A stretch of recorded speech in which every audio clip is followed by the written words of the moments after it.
Dando continuidade, agora vamos falar sobre as doenças do sistema respiratório, como anteriormente falamos que podem ser causadas por agentes infecciosos ou alérgicas.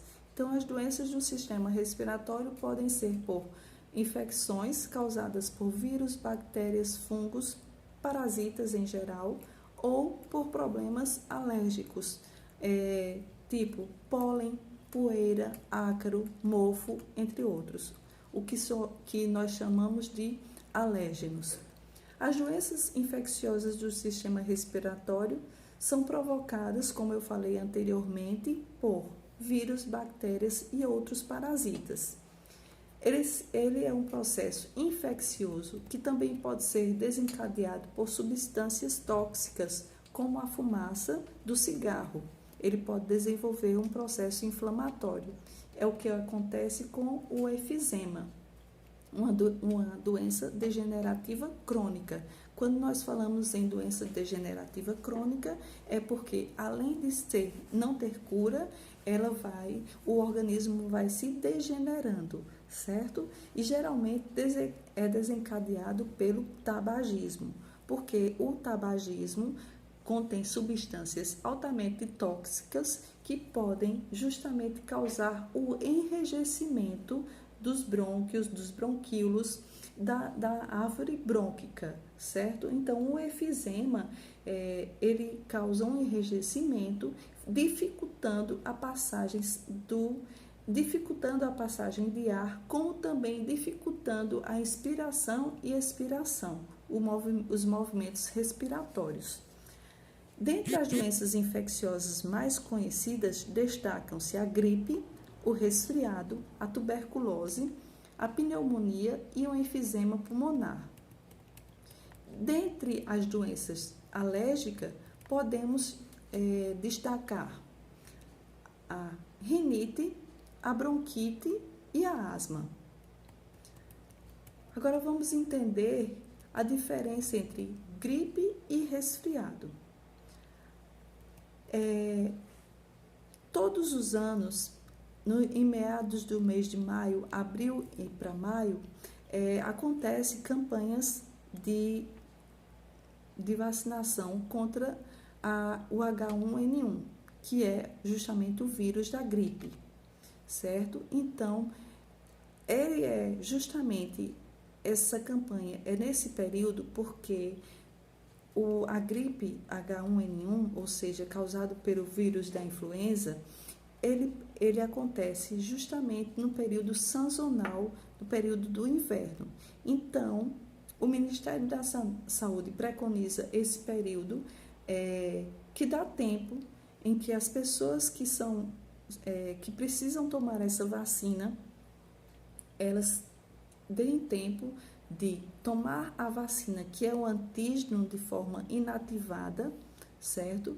Que o antígeno, que é a vacina, entra em contato com o corpo e o corpo vai produzir anticorpos, para que no período de mais frio as pessoas não adoeçam ou, se adoecerem, adoeçam de forma mais branda, no caso da questão da gripe da influenza, porque a influenza, o H1N1, pode causar complicações graves, severas, como a pneumonia, certo?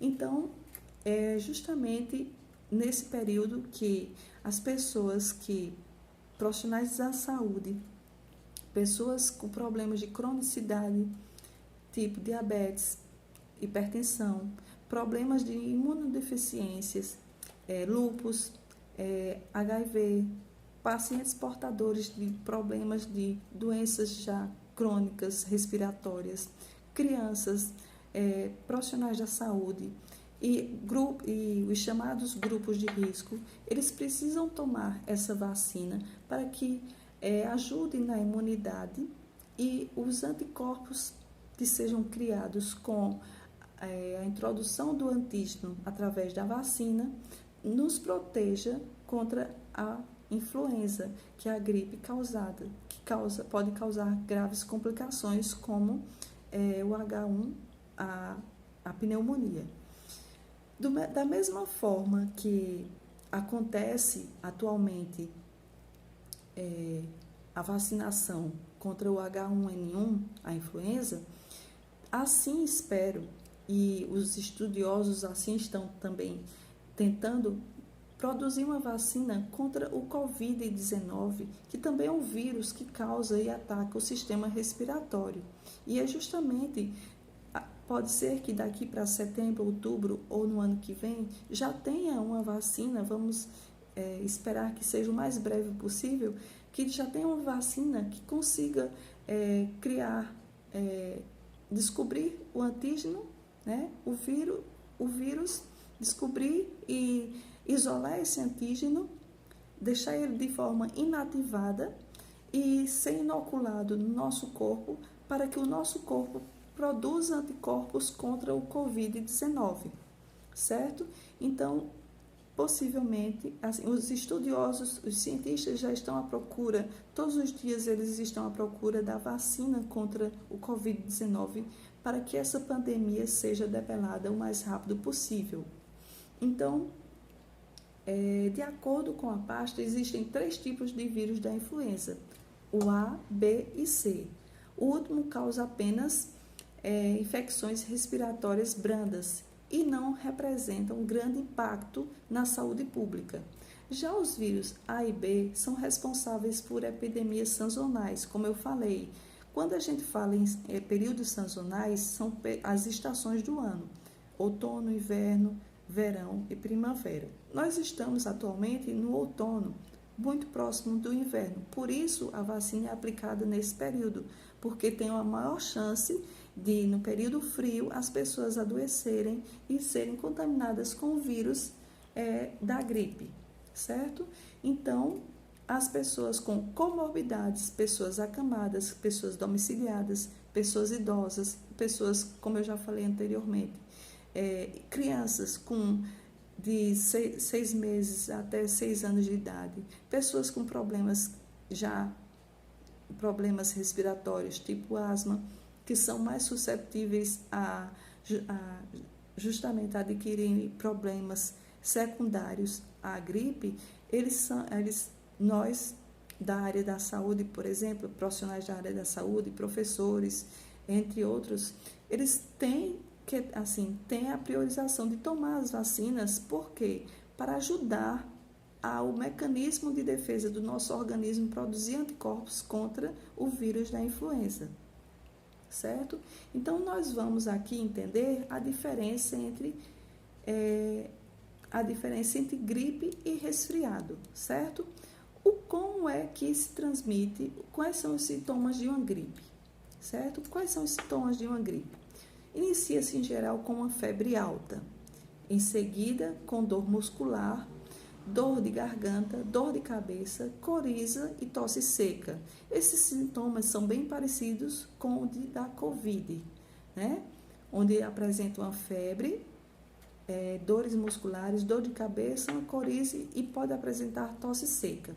A febre na gripe é um sintoma muito importante e dura em média 3 dias.